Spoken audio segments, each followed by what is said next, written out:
this is very beautiful because suddenly digital things as music, digital art can become like, has its own words. It's possible to make things unique again. One important thing to know is that you have to imagine that the virtual world is going to overlap the physical world. So it's not like two different worlds and there's a door and you have to decide if you're living in world A or world B.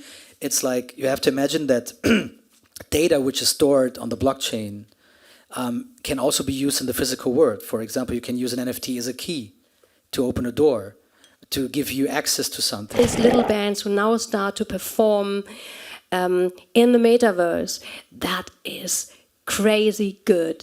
But there is so much BS, there is so much false promises out there. And this led to, if you say like artists think well, I just have to mint something and then I earn a lot of money, this comes from somewhere. This comes from all these things that saying, you just, you as an artist, you will earn a lot of money, just cut out the middleman. Just imagine that we've opened the door of what is possible, just like that bit. So we don't know what is behind the door. We just open it a little bit. And the artists that are going to step through that door are going to be the artists who, decide what the metaverse will look like.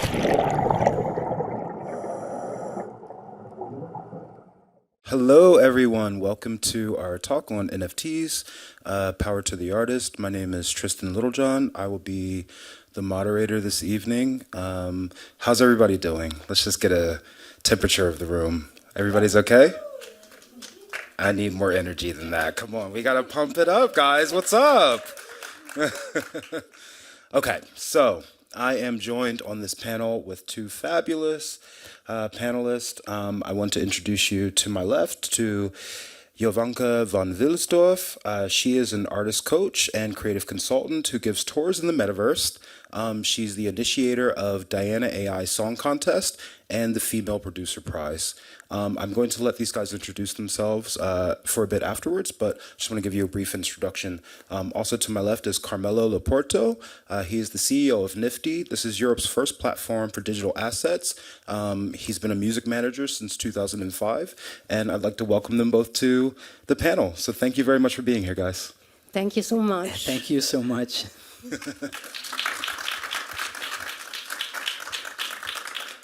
Okay, so I like to start these panel talks off, and especially with an audience, with knowing how you guys are feeling about NFTs in the space.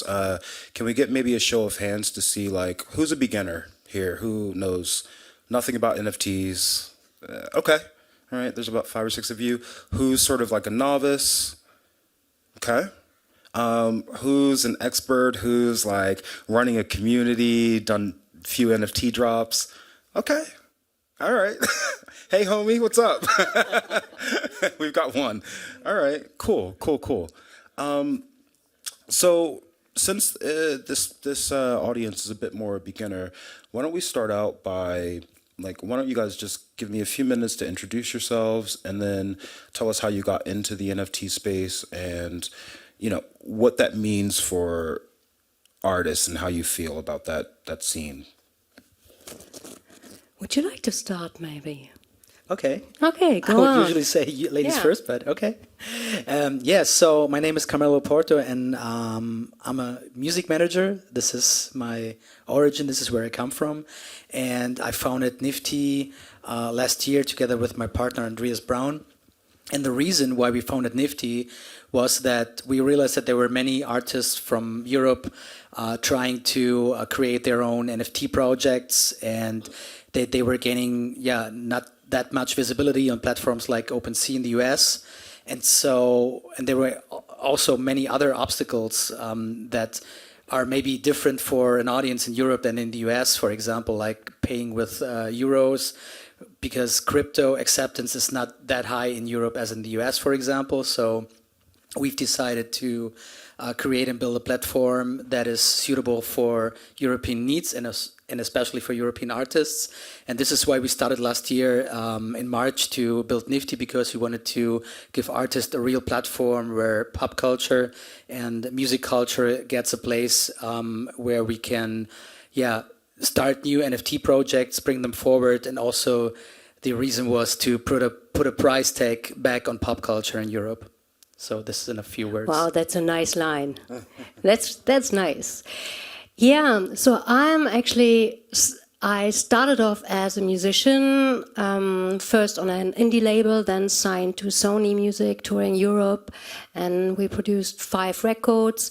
I found out I had enough of that. I became a songwriter at Sony, then BMG, and writing songs for other people was a very freeing moment because I had the chance to actually dive into the holodeck of other people from various styles, which was great. And that led me to be an artist coach because I was very tired of pretending I would be collaborating when I was actually doing things for them. So I thought, I rather teach you how to write good songs and then we can, collaborate. So this is how I became an artist coach. Then I got signed to Universal as an artist again, actually with the idea to create a virtual artist. This was in 2014. And long story short, we were too early, but I had written already a whole record through the eyes of a virtual being. And the record had to come out, actually being a financial success, but with casted singers, my heart was broken. And now it's actually very short. This led me to writing down the whole story. I discovered my nerd gene. And found myself on panels speaking to nerds and scientists and thought, I really like the way you think. This totally does it. And this brought me back to music. So I gave workshops on AI and music. And yeah, that led to the Diana AI Song Contest. And now we're getting to the point. Of course, VR and NFTs are so crucial to everything what's happening now. So, for example, the next Diana AI Song Contest, the pitch will be held in VR. And the winners will not only, as usually, win their prizes, but also get to do an NFT collection. And of course, we will exhibit them in the metaverse. So I thought if it's easy to get people just by pretending it's a total play, game kind of thing to work with AI. It's the same with NFTs. And I love about NFTs that it's not enough to just mint your stuff. That doesn't work. But you actually have to do the footwork. You actually have to define yourself again as an artist. So that was a very long 2 minutes. No, I love it. And thank you so much for extrapolating on it. So I just want to go back because there's a lot of beginners here. Can you just tell everybody what an NFT is and how it affects you as an artist or how you use it as an artist? Well, let's make it really, really easy. So you could say that it's like non-fungible token. There is many very complex words to describe these, but you can also say it's a certificate for a uniqueness of a digital asset or a watermark. Maybe that's a good picture. So it's a watermark. And this makes, before there was if you would draw a picture, it would be just one off. You could copy it, you could forward, but there was only one original. Now you can actually make a digital asset be an original by minting it on the blockchain. I'm not going into the blockchain here. This is going too far. But the picture, I think, is quite simple, right? Mm-hmm. So, and this is very beautiful because suddenly digital things as music, digital art, can become has its own worth. It's possible to make things unique again. The next thing what's really nice about NFTs is that you can also attach more metadata to it, which means, for example, if you mint music, you have the possibility to do smart contracts. You can put rules into your music that say you are the artist, you are the owner, but you give certain things away and they will earn from it too.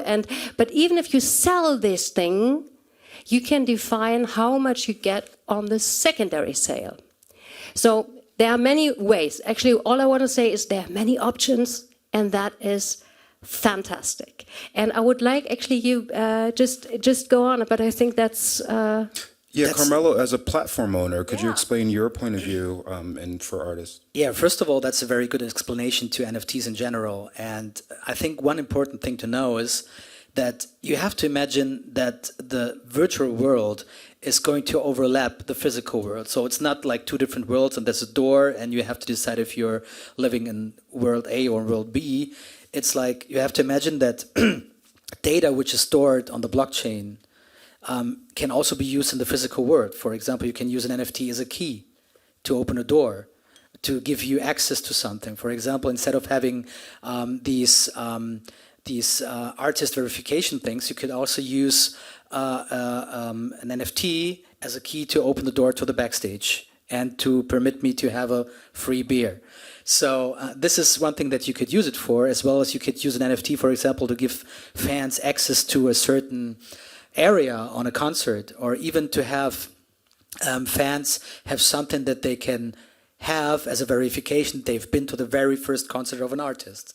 So there are unlimited possibilities that you can use this technology for.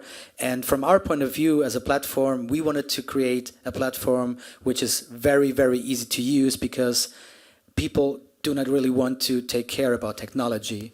Just in the beginning, there are always nerds who really care about the technology. But at the end of the day, you have to think about use cases, as well as with art. People do not really care about MP3 and data compression formats. People care about music. So you do not really say that you've got an MPEG 2 audio layer, MPEG 1 audio layer 2 or 3 stream. You have bought the new, I don't know, Kanye West album. So same goes for NFTs. People want to buy emotions and to share them. And NFTs are a great tool and a great way to own and to buy and to have digital assets that are going to overlap the physical world. Oh, can I? Yes, because what you said is really important, like buying emotions. That is another really important thing about NFTs. It's not only about buying emotions. It's like what we lost in this whole streaming business is that like artists were complaining, of course, because they wouldn't get paid anymore, but also fans lost this like dying for an artist, really being in touch and all this. And suddenly now they're NFTs. And even through a like smart contract, you just own a tiny little bit of the streaming income, but you are part of the thing. And suddenly you have this fever for your artist again, and you can hop on a Discord group and maybe chat with them, or you can collect different little NFTs, and suddenly it's like having like, you know, this when you were a little kid collecting little cards, and you get into this fever again. You get in touch with your artist again. And this is what I hear from people actually. And suddenly normal people are totally willing to pay 10 or 50 euro for something they don't even physically own, but they are part of. And that is very beautiful. So it can, in the best case, it can give something to the fan as well as to the artist. And the footwork the artist has to do also forces him to come out of the Insta filter and actually to interact again. And that's great. Exactly. So you touched on a lot. You touched on royalties, you touched on fan clubs, you touched on experience, emotions. What do you think the sort of main use case of NFTs for music is at the moment? Is it sort of, I am putting my song on the blockchain, and what value does it have for me as an artist? So actually, in this moment, I don't think that music NFTs or NFTs that are solely containing music are at the level they could be, because as you said, music royalties is a very important thing. In the future, it will be possible to invest your money into a song, and you will earn part of the royalties. And this is a very, very interesting thing, because it will change the way we are talking about music in the future. And I think development is moving pretty much forward in these days, and things are going very quick. But right now, people are mostly buying, let's say, side things that are, let's say, accompanying the music. For example, merchandise articles which are just virtual, or things that connect you directly to the artist. Like, as you said, community is a very, very, very important thing. Right now in the streaming age, you just listen to a song. The artist doesn't know that you like him, unless you put a like on Instagram, for example. But this is not really owning something or being in connection. And owning an NFT can be a key to a special community where only, let's say, the diehard fans are in, and where you really share your emotions together with other fans. So I think that this phase where we are right now is the right moment to get involved as an artist and to create own things, and to also decide what is possible and what could be the future of NFTs. So it's like, just imagine that we've opened the door of what is possible, just like that bit.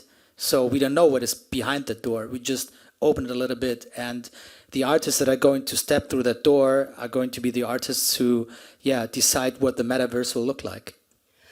Yeah, no, actually, this is your turn. I love it that you guys riff off of each other. It's completely fine. But I mean, like, my follow-up question to that is, so, if NFTs are unique, how are you sort of getting discovered as an artist? How are you using this new technology, this new tool, without it sort of being in the way, right? A lot of the artists that I've talked to have said, hey, I would love to try this out, but it's really hard to get into. I don't know what a wallet is. I don't know what this, that, and the other is. Oh, I have to learn about blockchain a little bit. And so I imagine your platform is sort of taking some of those barriers out of the way.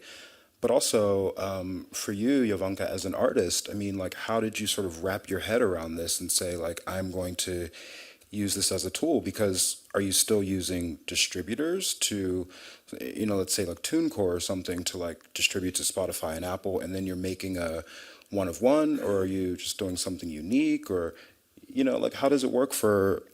I think there's so many different ways, and as it is as an artist, where you have to choose, like, is it for me? Am I actually looking for a label to get my music out, or am I doing my own label, or would like to work with an agent, or is it a big company, or what is it? And then also if they want me and if I'm working hard enough.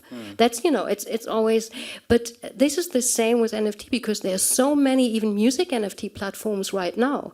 There's Catalog they only do one of ones, and they're very like well curated, and the backstory is explained beautifully, and they do great work. And then there's Bits, which is I think it's even founded in Germany, and they actually already do this. So you buy bits, and with buying bits, like the currency of the platform, you buy little parts. You buy little parts of the streaming income to really put it on a teaspoon, of an artist or a song you want to invest in. And this actually works out well for some artists, especially for people like right now, for influencers or whatever. So you have to have some crowd, and you have to do all this community work, but it does work. Actually, a friend of mine did it on Bits, and they are well organized. Like Sigi Schuller is one of their, so he's like this old rabbit from the music industry, so he really knows what he's doing. But this again is just one. Maybe that is not the one for you, then there are so many other ones. I'm not counting them all now. Yeah, there's a thing, for example, band like the Rolling Stones. So if they create an NFT collection, it's pretty sure that it's going to sell millions. But if you're an upcoming artist, you have to choose a complete new strategy. When I was a teenager, I was a real punk rock kid, so I went to shows from very unknown bands in my hometown, and it was pretty cool to buy shirts there to wear them in school to show people that know bands that they don't know. So that was really fun. So street cred. Yeah, it was indeed. So, and NFTs are also a possibility to revive this feeling, because you can really support your fans by giving them special assets, NFTs, proof of attendances or whatever, so that they can prove in the future that they've been a part of your fan base from the very beginning on. So it really depends on what kind of artists you are. You have to choose what your strategy will be. And there are unlimited possibilities, and this is just one that I explained to you. So it doesn't really matter if you're a complete newcomer, if you're a superstar, you have to choose the right way. So also, this is what I said before, an artist has to really get clear about what he or she or they are about. And because you really need a good short story, you need a very good claim, like how can I in a short paragraph explain what I'm coming from and what I want. And there is one platform that's called Niftee Music, actually, and they are not the most glamorous or biggest whatever, but they work great. Like, they choose their artist and they accompany them from the first signing through success on OpenSea, like until it's sold out, kind of. And there are beautiful examples, and actually when I'm giving workshops on this, I have this, I just found this, like one super nice example, and it's just how they explain the certain steps, like what a collectible is, how to get in touch with the audience. And it's so beautiful to see, like, over the steps, how that thing suddenly earned 53 or whatever, Ethereum, which is what it did, like it cut the worth in half over the last 6 months, actually, but it's still quite a lot. What is it now? More than, I guess 35 E, what is it now? I don't know. I really don't know. 1.5 euros? I don't know. Oh, no. 1,000 euros. Yeah. Well, I hear you both talking, or you keep touching on community and building a community. And I think that's one of the strongest points of NFTs, to sort of build one-to-one relationships with fans. How are NFTs sort of redefining these relationships? Are we seeing like an old school method of like fan clubs, and it's just a new way to do that? Or is it kind of completely redefining like the sort of creator economy and the musician fan relationship? Basically, it's bringing back what we've already had in the 80s and the 90s, when you were like buying special editions of CDs, when you were buying merchandise articles. But the huge difference is that these merchandise articles, you could only, as I explained, the shirt from the band in school back then, now you can show it to the whole world. Because in the blockchain, everyone can see that you actually own it, and not only your friends when you visit you at home. So this is the huge difference, so that you can be part of a fan base which is global, and you can also brag with it wherever you want. So Instagram, for example, is going to allow people to actually post and share their NFTs. Yeah, I read so this is very interesting. But I think one very important point when you're talking about creating communities is that you always have to think about art. I have a lot of artists coming to us and asking, is NFTs, are these new income stream? How can I use it? And the first thing is, hey, it's just a new way to show your art. And so art is the most important thing here. And people don't have to forget this, because it's not like you're just releasing some music and doing quite a few artworks and then you're going to be rich. So you have to really do something that people love and that people connect to. So this is never going to change, actually, because this is what we are, human beings. This is what we are made of. We are made of emotions. This is actually what I meant with the artist is forced to really define him or herself, because it's not enough to just upload or mint your music. It's like, how do you look? How does your work look? If you work with, want to work with Elixir or Pixel Links, For example, you can create your own world. There are metaverse worlds where I have my own galleries. If I would be like an artist who really wants to sell NFTs, I could just exhibit my NFTs there. I could make parties in VR, for example, to show them. And this, what you tipped on, that it seems so virtual and so piffy puffy sometimes, but it's actually an NFT can be a virtual ticket to like physical goods. Like what you said is a key, but just to say, well, you're buying this NFT, but with this NFT, you actually get a free ticket to my concert. And if you have 2 of my NFTs, you actually can also come backstage. And if you have 3 of those, and they have the right colors, so this is where people really start to try to get the right stuff together. Then you might come with me on tour, for example. And now, but I would like to give it a little switch now, because you said, let's talk about, this is about art. And I do have to throw in that all these people who are like capitalism critics suddenly are this like, hail blockchain. Well, this does not fucking work. The blockchain is capitalism. The blockchains, there are actually around 1,000. Bitcoin is by far the biggest and the dirtiest. But you know, we are in a way, this art is the shiny storefront, and I'm totally okay with it, because I'm on the side of artists, and whatever we can do that is disrupting this situation that we anyway have to get a movement into, that's fine, but we have to be aware we are the shiny storefront to a huge thing. Like from the whole blockchain economy, art is this. Well, I mean, I think it's even in sort of normal pop culture artists always sort of disrupt and then the rest follow. So, but I think you guys both touched on a very interesting point with monetization, and you've been talking about it from the artist side, and I would like to hear what you think about the fan side of monetization, how they're starting to support artists and having one-to-one relationships, and sort of whether it's being able to kickstart an artist's career or just sustain them. What are your thoughts on that? I think that it will open complete new possibilities to artists to actually fund their careers, and it opens up the possibility for fans to participate in these careers. So it's basically the same thing like you're investing in a startup in a very early stage, but here you are working with people, with artists, and with emotions. So usually when you're investing in a startup, you're not really caring about their lives of the founders or something. You're caring about the philosophy of the company and the chances they will have in the stock market. When you're investing in music, you're investing in what you really like and what you really love.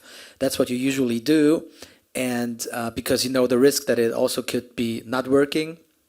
And I think this will open up lots of new possibilities for artists to fund themselves, but it opens up the possibility to connect yourself to the artist in a very different way.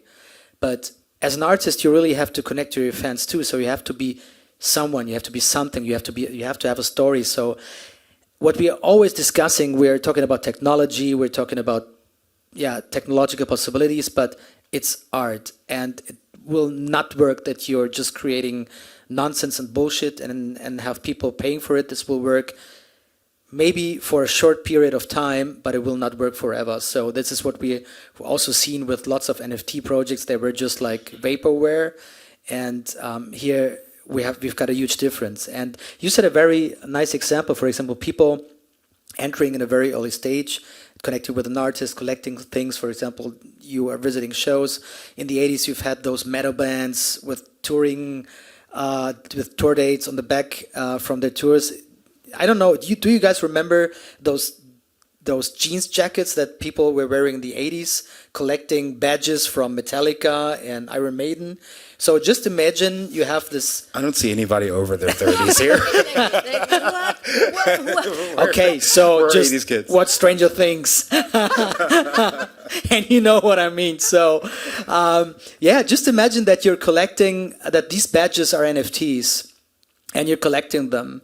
And when you've reached a certain age, you can look back and you can see what you've been listening to the last years. You can see what you've been connected to, and you can look back and be happy. So this is what you really should think about when you're thinking about NFTs as a collector.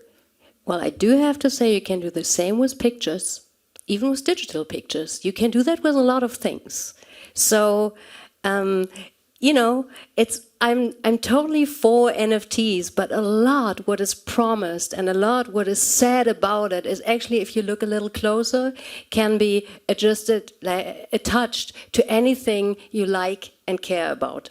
So what I would like to add is that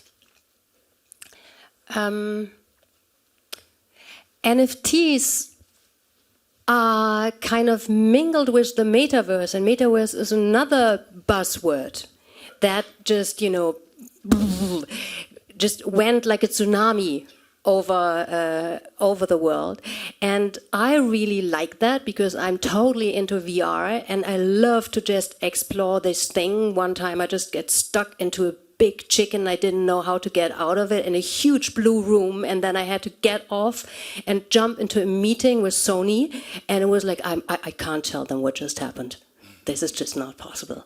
So it is just mind-blowing, and I love how beautiful it is to create things there, and I see all these possibilities, and in the mixture with like digital art and with the possibility to perform there, like all these little bands who now start to perform in the metaverse, that is crazy good. But there is so much BS, there is so much false promises out there. And this led to, if you say like artists think well, I just have to mint something and then I earn a lot of money, this comes from somewhere.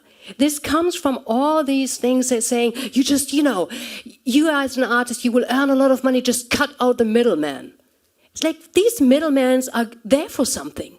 It's like, you know, you can upload your music to YouTube and walk away and nothing will happen. The same happens, of course, with NFTs. What do you think the middlemen are there for, and what do you think NFTs promise to solve for the artist?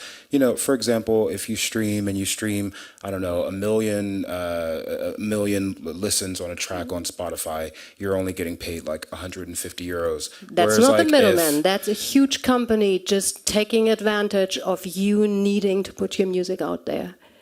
That's not what I would call the middleman. If that's the middleman, yes, let's cut him out. Is Spotify not the middleman? Spotify, Apple, no, Deezer, whatever? For example, a label is a middleman. Or whatever, an agent, all this. And you have to define what you're talking about and what you promise. And if I say just cut out anybody in between, this is not going to work. And actually now there are beautiful new platforms even for this NFT, like 12 by 12, taking you by the hand, say we cut out any nerd kram. We will just see what's good for you and work through it stage by stage with you. That's beautiful. But again, these are middlemen. It's always about teamwork. And to tell artists, well, you will earn more by cutting out competent people in between, you are not doing them any favor. And this is where this stuff comes from. It's like, well, right, I heard someone sold a pixel picture for 42 million, so I might as well earn 50,000 with a bad song? No. Yeah, I think, as you said, promises. I think there's one very important aspect that regards blockchain technology is that is the point of conservation of pop cultural art. Because right now, at this moment, if Spotify shuts down, you will lose your music. If Apple Music shuts down, same. And if you're storing your life on servers, you're going to have the same problem. And blockchain has the possibility to verify and to storage actual culture and store it in a manner that doesn't allow people to change it afterwards. For example, what I'm saying right now, if you store this on the blockchain, and a few years later you ask me if I said this, I can't say I didn't say this because it's stored on the blockchain. And this is something which is very important when it comes to copyrights. This is something which is very important when it comes also to, let's say, losing art. Because there are lots of bands who lost their demos in the 90s or something in 2000s. And you can use this technology also to have a conservation of the actual moment of pop culture. And this is something that has never happened before in human history. So we were starting like writing on stones and trying to express ourselves and to have something which is going to live longer than ourselves. This is something that we as human beings have always been trying. And the blockchain technology is the first technology, in my opinion, that at least gives a chance that this is going to happen. So I really want to get to the bottom of this because we've been talking a lot about the perks of having an NFT. But what you're saying right now is that we're sort of conserving culture. We're sort of putting something on something that can't be changed, and therefore it'll be there forever. Is that the real benefit of making your music an NFT? That it's there forever, that it's unchangeable, that it's something that represents a moment in time? Or does it have to be attached to all of these perks? You get backstage access, you get merch, you get, I don't know, a signed copy of something. Like, what's the real benefit of an NFT for an artist and for the wider community? I think it really depends on you as an artist, and it's as different as you are from other artists. So every artist will have to find his own method to do things, and every artist will have to find a way to express himself. So don't think too much about technology. Think about how do you want to express yourself. So, and how can you use this technology to express yourself? This is, there is no right or wrong actually, because we're at the very beginning. So we just invented a computer. So there is no right or wrong way to use a computer actually. So you can do a lot of things with it. So, and everyone has to decide it for himself. That's actually the same goes for the metaverse. Obviously, it's come a long way name-wise and la, but the metaverse, how we know it now, together with the Web3, is totally new. And this is what I think is the biggest benefit, because that's like, you know, when the wall came down, the first 2 years in East Berlin or whatever, it's this time of chaos, of failure, of like trial and error.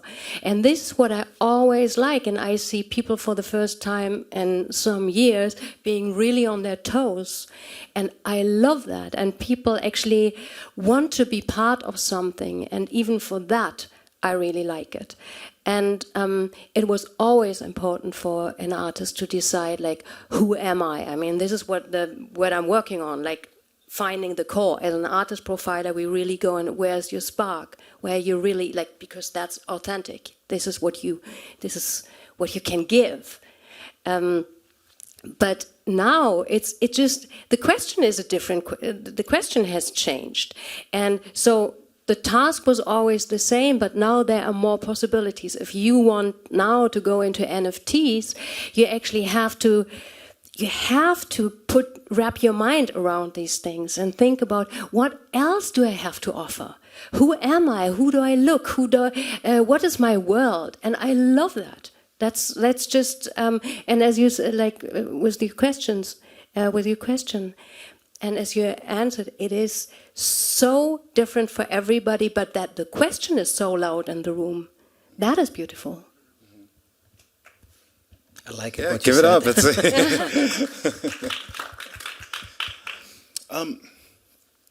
So it's a beautiful mix between you two, because you have the artist consultant and a representative of a platform that, you know, facilitates these interactions.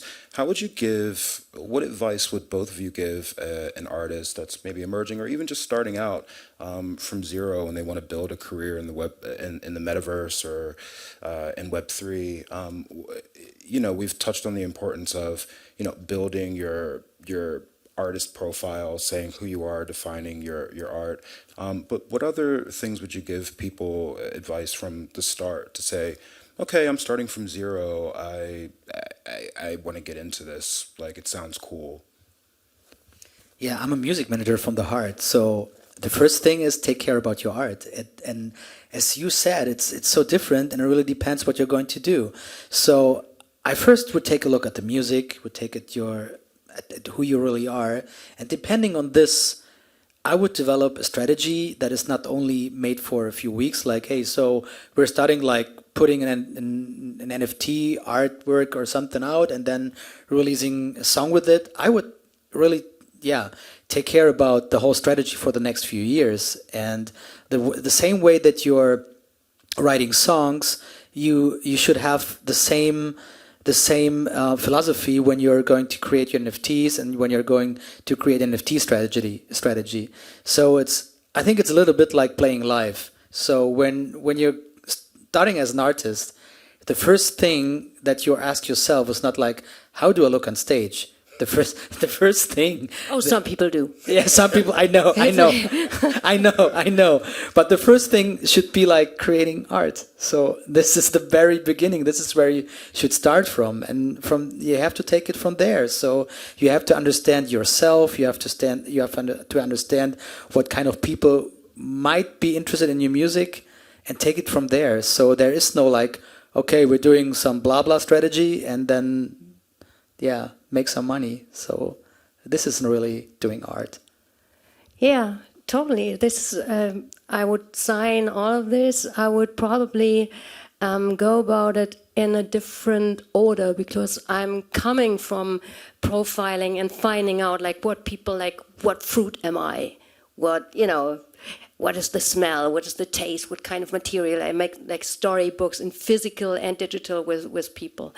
So what starts actually now is that I tell people about the metaverse, I show people platforms, and I see where they catch fire, because people are only creative when they are on fire.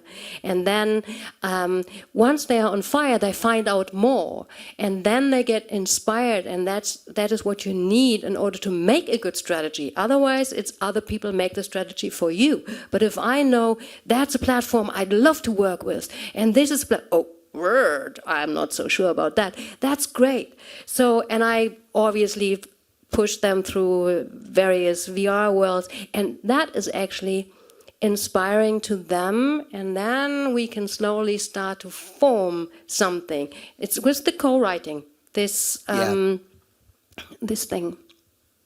So I've heard of, obviously I've heard of the metaverse and some of the concerts and things that have happened there. They've been with really massive artists like Travis Scott or, whoever else.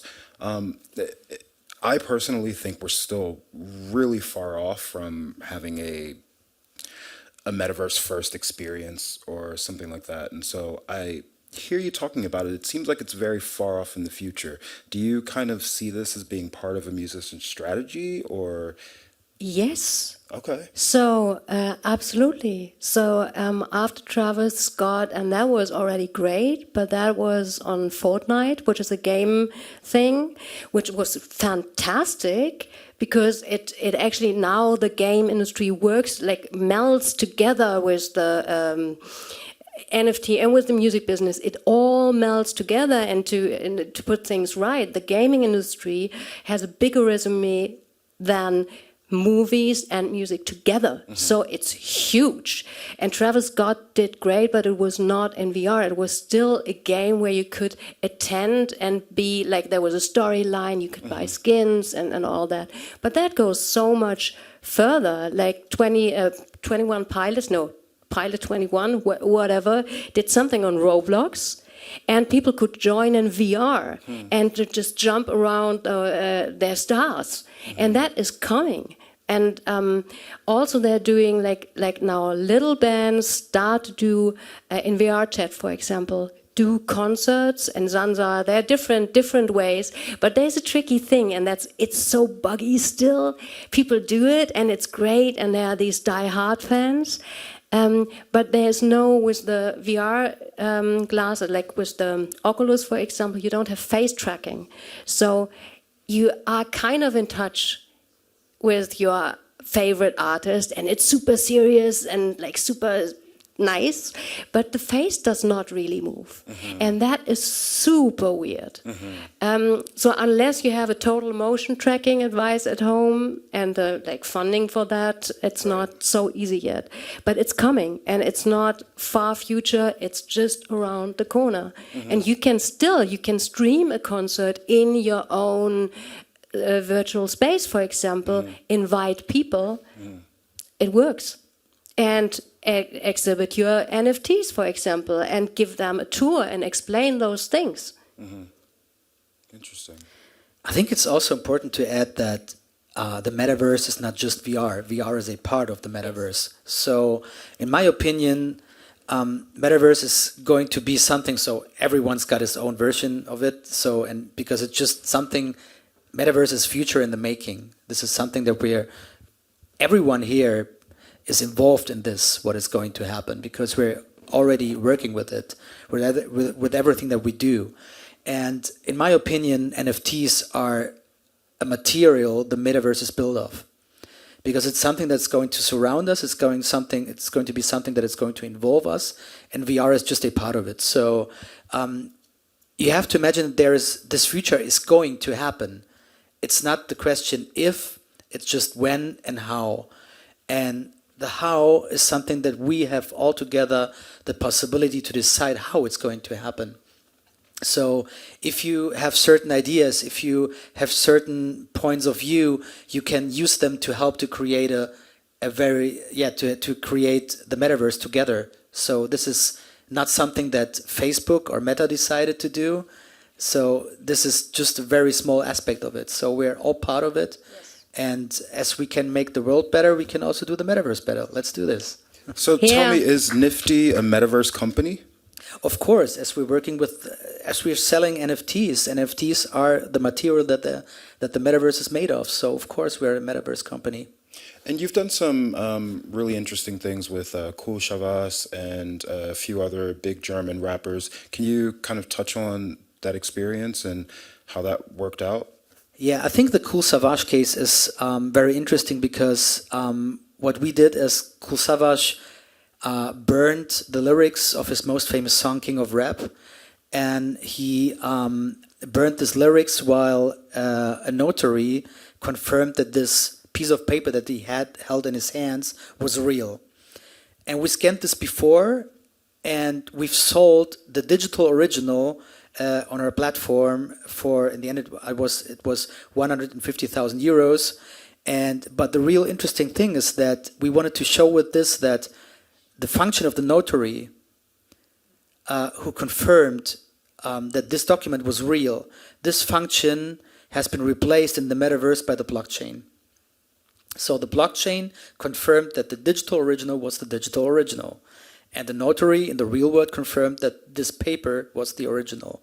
And this is how you should really imagine the metaverse. You don't need this notary anymore. Let's cut the middleman. And you really have a verification which cannot be changed by, for example, falsifying documents or something. It's just not possible. And this was a very interesting case because when we started with Niftee, many people were saying like, okay, this might be working in the US, but it's not going to work in Germany. We did this anyway, and it worked. And I think this will happen with a lot of things. So as I said, it's not the question if, but it's the question how it's going to happen and when. Yeah, I totally agree. So first of all, I really agree. Obviously, VR is just a little part. It is a very important next step for life, but it's just very, very small. In terms of future, I believe much more in AR, like augmented reality. You all heard about this Pokemon thing where you have the reality, but on top another reality. What I do not agree with is that the metaverse is built out of NFTs, because the metaverse actually does not need the blockchain at all. You can have virtual digital worlds, you can have AR, all that works without the blockchain. You can even rip off kids by selling digital merch without the blockchain. You can do all that without the blockchain. I mean, Roblox did it when the pandemic went off, all these kids were buying from Lil Nas, for example, all this like digital merch and crazy. But that the thing is, this is what I mean with I really like to define these things clear. You do not need the blockchain for the metaverse, and I don't think it's built out of it. But it's beautiful that we have the option that it is merging, and to see the real, like if we cut away all this blah blah blah nice things, we still have so many beautiful things, and let's focus on those. Like where does it? I agree. The combine? metaverse Yeah. is coming. It might not be sort of in the forefront right now, but I think it's definitely emerging. But I also do agree that NFTs are going to have a very big space in different applications in our lives. I think we'll see it in Definitely. music. Yeah. We're already seeing it in Yeah. art, but I think, as you touched on, it's going to replace the roles of like notaries. It's going to, when you want to have your house title or your house deed or transfer your car title to somebody, like an NFT will be there. And then you'll have like a smart contract layer that can automatically pay out, whoever needs to be paid out. And but that brings me to another point, because I We were really want talking to talk about art, though. I know, And it's but like, in general, you're totally right, because Yeah. definitely NFTs and crypto is the huge thing. Mm-hmm. But when we're talking about art, the metaverse and NFTs are kind of I think that's a little bit harder of a sell for me, to be honest. I think the metaverse is there, and it's a possibility, and it's one possibility. I think that there's totally going to be digital showrooms and spaces that people can meet online. Maybe I'm a little bit too old to like fully appreciate that sort of coming up of these sort of games. There's play to earn. There's all kinds of things that are happening around the metaverse. But I think it's really useful to sort of see these new technologies as what can I do with it now, as opposed to a completely future use case. And so like when I look at NFTs and I think about artists, or I think about, just professionals or businesses, like how are we going to use this today, tomorrow, within the next year to sort of really push it forward and bring it more into the mainstream? Because I think as of now, there's not really that many people that are even into it. Like not really many people are into NFTs besides for speculation. And so I really think that bringing it out of the speculation phase, like to say like, oh, okay, like I bought a Bored Ape or something and now I can flip it for, the 5 times, 10 times, 300 times, that's one use case and that's fine. But, when we talk about power to the artist, I really want to make sure like everybody, including myself, understands like how can we really use this technology to like move ourselves and the cause forward and bring more people in. I think to bring people in, it's really important to communicate clearly.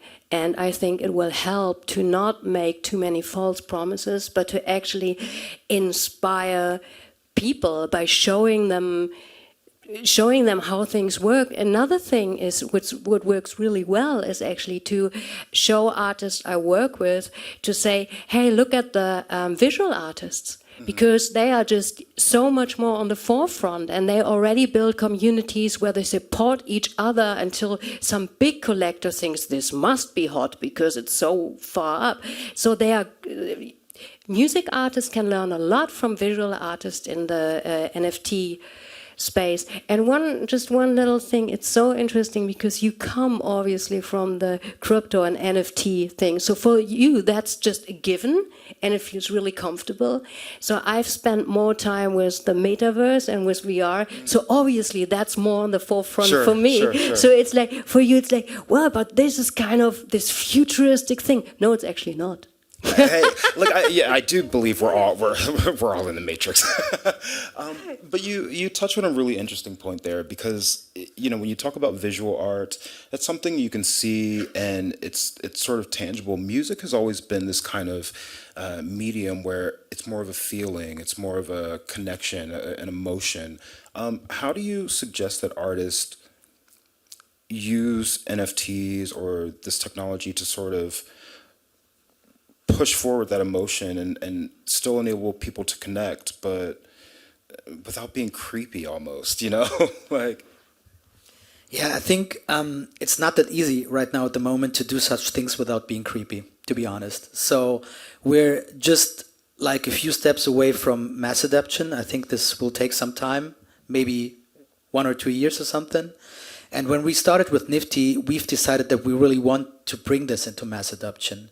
And when we're talking about power to the artist, there's one important thing that, in my opinion, really changed a lot in the last few years. For example, as you said, Fortnite, I've lost a lot of money in the pandemic because my son asked me for, hey, I want to have this on Fortnite, I want to buy this, and this is where I also saw the live performance of Travis Scott.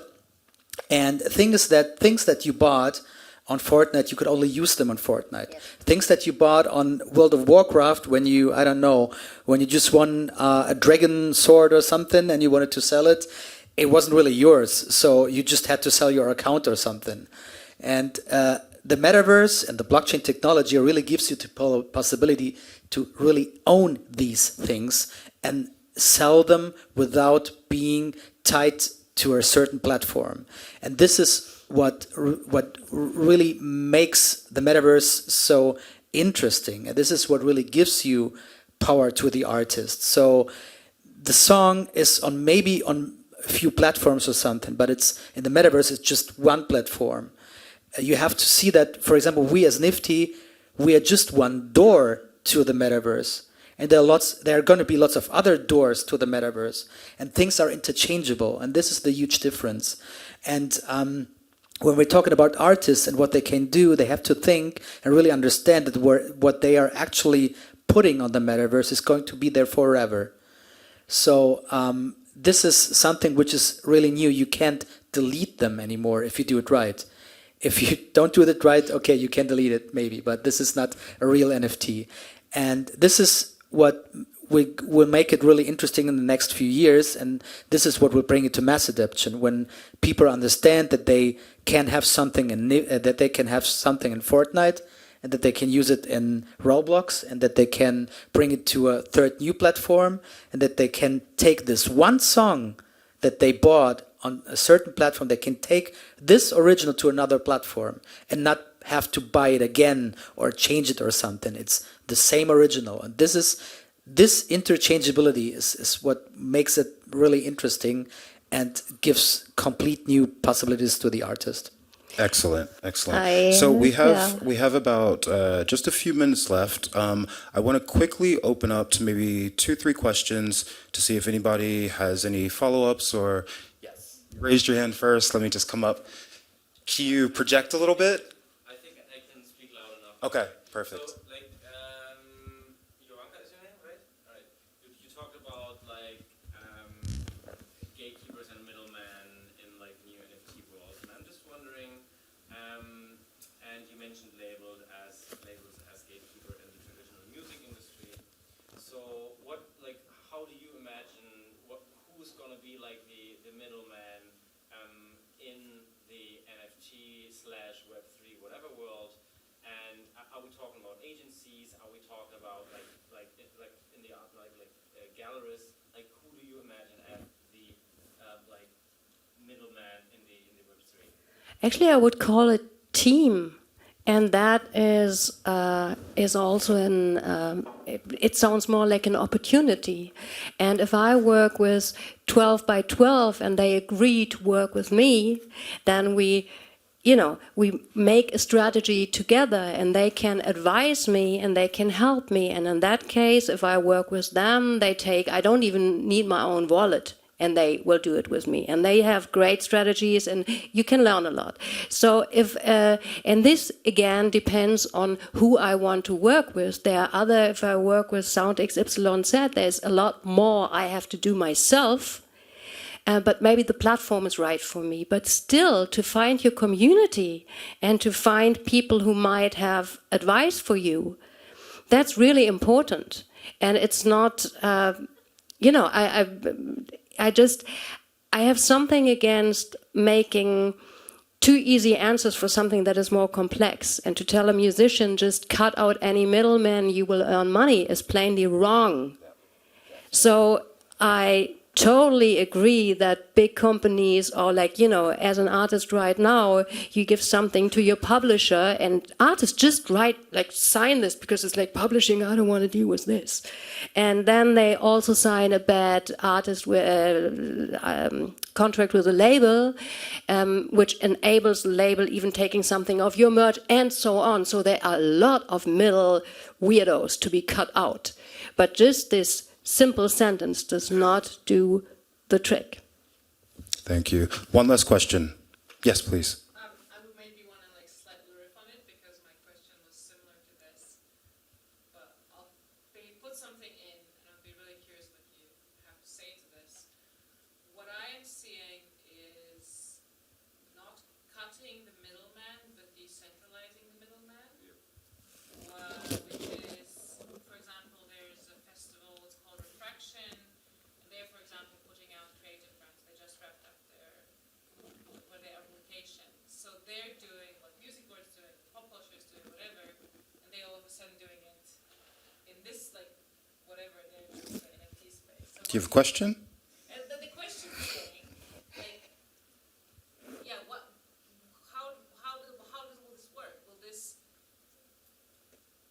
like, can you go more deeper into this cutting out thing? Because I think it does change something. Like how, like, because the cake is bigger, the money is bigger. Like, how does the artist, like, what does the artist need to do, or what is the middleman that is needed? Because I'm a middleman. Like, I'm more of a producer, manager, digital, whatever. So, like, what is needed to give access to this bigger pie all of a sudden? I think both of us should answer to this, but we keep kind of getting back to the point that so much depends on the artist and the strategy and where you want to go. So, and certain middle people, certain teams are so very necessary, and it's always been very important for an artist to decide very smartly who you want to work with. I'm only against this one pro forma sentence, you will earn more because you cut out the middleman, because that is false, and that is actually leading to disappointment and pushing people away from the NFT space again. And I rather be honest, say this is a chance to rethink things and to even work like more detailed. That's great. I would just show you in a very easy example how everything is going to change and how nothing's going to change. The first thing is that there is technically no reason anymore, as soon as you got decentralized storage and decentralized distribution, that there is a need for platforms like Spotify or Apple Music. There is no technical need for it because you can connect directly to the metaverse and listen to the music you want to listen to because it's stored decentralized. So this could be a middleman that might be cut out because there's no technical reason. But at this moment, everything is really accessible for everyone. How are you going to find the music you want to listen to? So there are going to be people who might have a better taste than others. And those people are going to create playlists. And those people are going to decide what you are going to listen to. So everything changed, nothing changed. Yeah. So Well, thank you Spotify did that guys. too. Thank you guys so much. We have to wrap up now. You've been here for Power to the Artist. On the panel, we've had Carmelo Lo Porto and Jovanka von Wilsdorf. I'm Tristan Littlejohn. And thank you so much for joining us. Have a great rest of your festival. Thank you.